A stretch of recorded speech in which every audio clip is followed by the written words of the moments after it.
All right, so first off, thanks everybody for coming out. Didn't have to do this on a work day, but we're out here. Now, the Tea Party claims that they're a grassroots effort, when we all know that it's a Koch brothers movement. We know that they are AstroTurf. We know that they are funded by Koch Industries. Americans for Prosperity, a giant cover scheme. Yeah.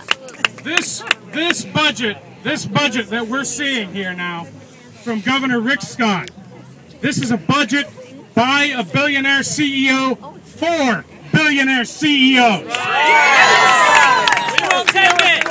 He is cutting things across the board. He is cutting Medicaid. They want to privatize it. It's been a disaster in Brevard. So naturally, they want to take it statewide.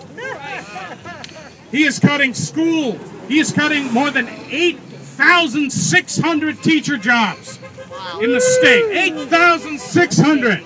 Dropping the spending per pupil in the state of Florida, which, by the way, 47th or 48th, depending upon what the census has to say. Re-elect them. 47th per pupil spending in the entire country. He wants to cut per pupil spending by $712 per student.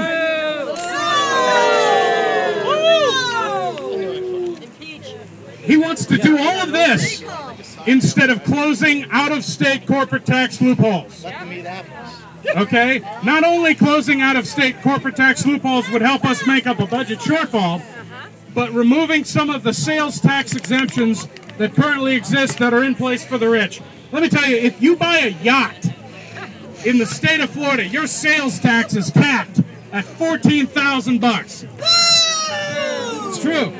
They cap sales tax on ostrich feed, racehorse feed, race dogs themselves, wine for wine taste testing. I'm not kidding you guys. I can't make this up. High-end legal fees, you name it. They have capped the sales tax. Why?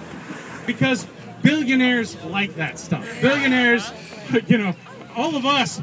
I mean, raise your hand if you've been to a wine taste testing. Seriously. Maybe once in a blue moon. Those guys, every single day. You know, wine taste testing with petting their little racehorse, race dog, whatever. And to that end, they're trying to make vast cuts. They want to privatize every single state hospital they get their hands on. You know, this is not surprising that we get this from Rick Scott, who's had billions in fraud, Medicare fraud.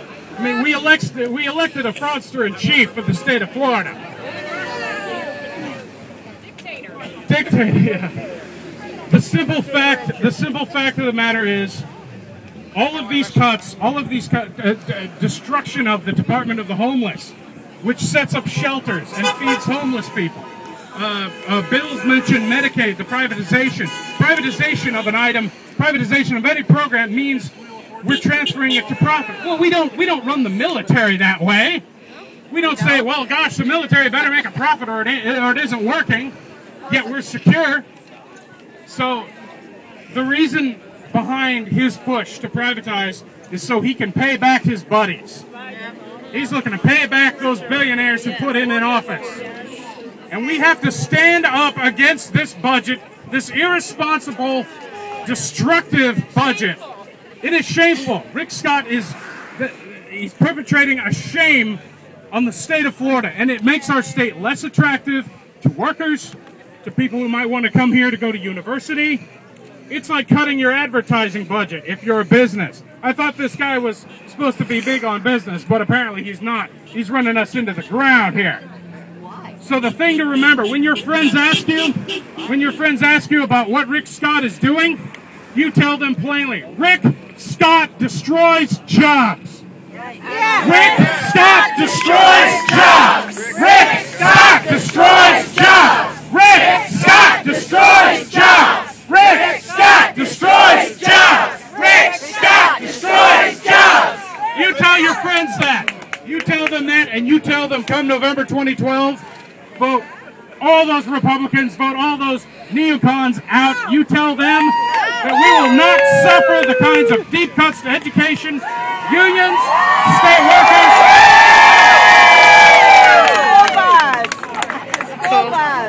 You tell them they will be held accountable.